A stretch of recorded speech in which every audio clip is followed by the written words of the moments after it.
How many people did you tell? 6 weeks after O.J. was found not guilty, He was charming, he was dangerous, and to some, he was a compulsive liar. But others believe he was one of the most prolific serial killers in American history, confessing to murders even the FBI couldn't fully trace. On the morning of his execution, he smiled. By sundown, he was dead. And in his final moments, he said something no one saw coming. letters and pay stubs show that Glen was living in Hollywood and working for a company fixing houses and painting across the city. May 15, 2025. The final chapter of Glen Rogers' life began long before the sun rose. At 3:45 a.m., the lights in his cell snapped on. He was already awake. Dressed in a clean white prison jumpsuit, he sat quietly on the edge of his bunk, hands folded, eyes fixed on the wall. Guards arrived, somber but professional. They escorted him down the corridor for his final preparations. He offered no resistance, no questions. He simply nodded and followed. His last meal was served shortly after, a pepperoni pizza, a slice of chocolate cake, and a can of soda. He didn't eat quickly or slowly, just methodically, as if every bite was a formality. He didn't speak a single word. By 9 a.m., a chaplain arrived. Rogers declined spiritual guidance. When asked if he wanted to pray, he shook his head simply. But he did accept one thing, a final visit from his wife. They were given 2 hours together in a private room under surveillance. Witnesses would later recall the strange, almost surreal calmness of the scene. They talked in hushed tones, smiled occasionally. But there were no tears, no breakdowns, just the quiet stillness of people who had already mourned what was coming. A guard who stood outside the room would later say, "It was eerie, like watching a man who knew this was the end and welcomed it." After the visit, Rogers returned to his cell. He spent the afternoon in silence, lying on his bunk, occasionally glancing at the clock above his door. By 5:45 p.m., it was time. Rogers was escorted down the hallway toward the execution chamber. The same hallway hundreds of condemned men had walked before him. He didn't say a word. His eyes didn't dart or search. They looked straight ahead. There was no struggle, no hesitation, only the quiet rhythm of shoes against concrete. When he entered the chamber, the witnesses were already seated behind a pane of reinforced glass. Among them were relatives of his victims, members of the press, his wife, and 2 representatives from the Ohio Department of Rehabilitation and Correction. The room was cold and sterile, dimly lit and silent except for the sound of buzzing fluorescent lights.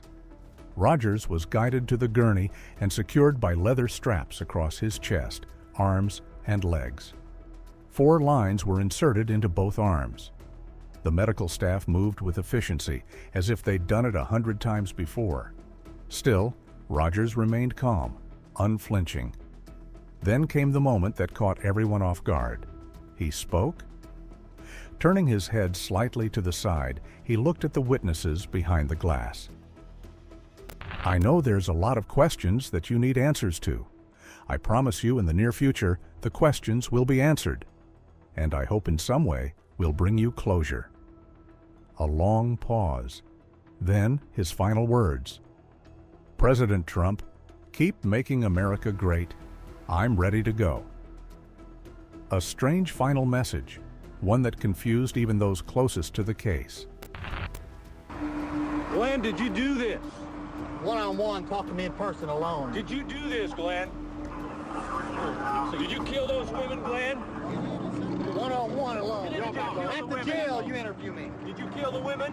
You hear me? Did you kill these women, Glen? No. At 6:12 p.m., the first drug entered his bloodstream. It was a sedative meant to induce unconsciousness within seconds. His eyelids drooped, his mouth slowly opened. The room held its breath. A staff member leaned in, calling out, "Rogers! Rogers!" There was no response. The second drug paralyzed his muscles. The third stopped his heart. By 6:16 p.m., Glen Edward Rogers was pronounced dead. No visible signs of pain, no final twitch, just stillness. I'm in my mother's house at this time, and they're already looking for Glen. The phone rings, and I talked to him, and he asked me, so guess who I'm partying with? Nicole Simpson. Nobody knew who that was. I thought, well, who's that? Bart Simpson's sister? I mean, just joking. If you're still here, make sure to like, share, and subscribe as we dig into cases that others have tried to forget. Was Rogers a manipulative fraud seeking infamy? Or did he carry secrets to the grave? But Glen had more to say. Outside the prison, reactions were mixed. Some of his alleged victims cried. Others remained stoic. One woman, whose sister Glen had allegedly dated before her disappearance, told reporters, "He's gone, but I'm still waiting for the truth. I don't feel at peace. I feel empty." Others were more blunt. "Good riddance. I hope he rots." But for most, closure was a fantasy, because Glen Rogers never truly confessed. Yes, he made claims, boastful, elaborate, and chilling. He said he'd killed over 70 people across multiple states. He once claimed responsibility for the murders of Nicole Brown Simpson and Ron Goldman, though no evidence ever connected him to the case. Law enforcement never fully believed his stories, but they never fully dismissed them either. Well, we took him to the state police post, and he wanted to know what we were there for. And we said that we were there because we had 4 to 5 homicides. He said 4 or 5, maybe 70, he's up to 70, like up to 70 people. These 5 that we knew about, and that he's told us now there's more. He left behind no journals, no names, no maps, no neatly folded lists of victims, only scattered accounts, police transcripts, and the memory of a man whose good looks and southern drawl concealed a deep, murderous rage.